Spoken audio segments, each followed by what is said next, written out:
Yo guys, ano na ako sa Roro Quezon South.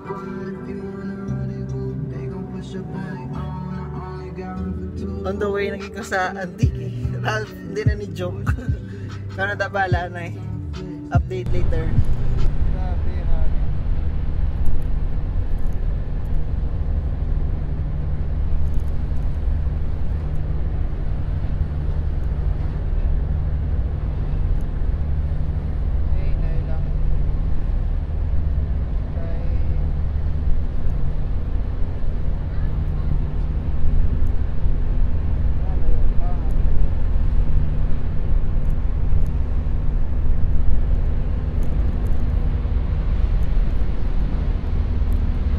Tulugan ako tani sa gwa sa chairs kaso naggrabe ulan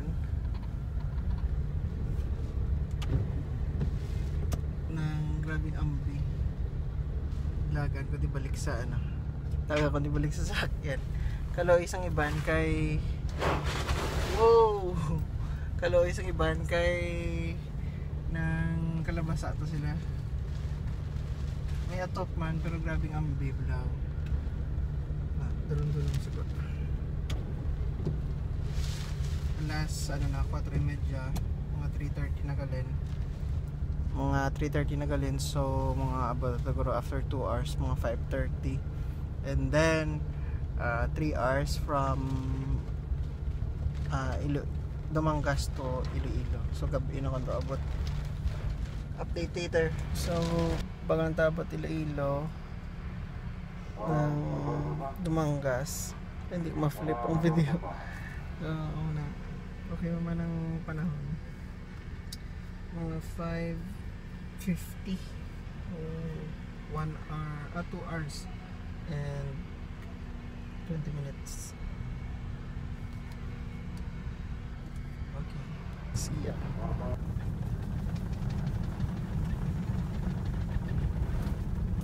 Okay, Dumangas Port.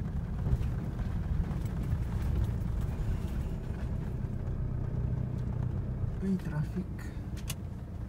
So, damo ko nagsakay. Ato, Bacolod. Kamulat. Check it out, ready, go. Biyahe na naman, 3 hours to Iloilo. Siguro. Yes. 2.5. Alright, see ya. Sunset.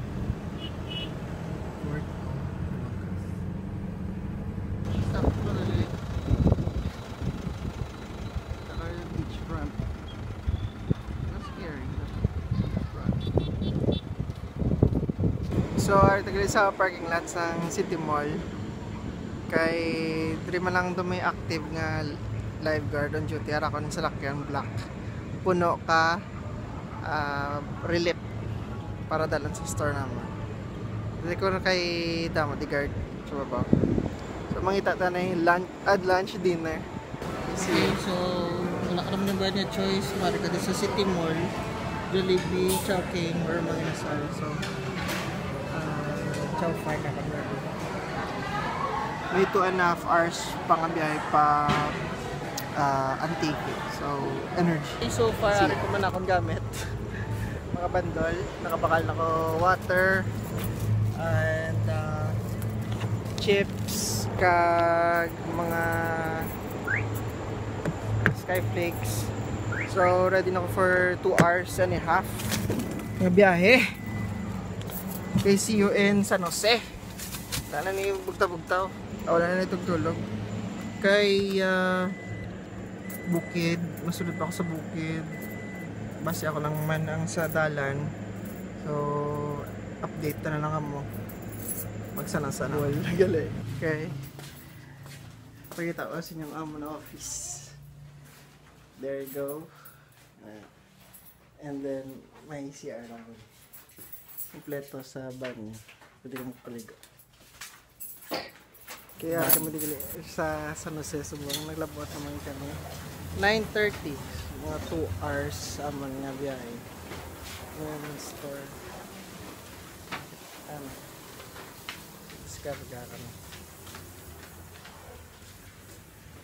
Nga mga kusina. Mas may second floor pa nisa. So, that ends my travel vlog. See you again.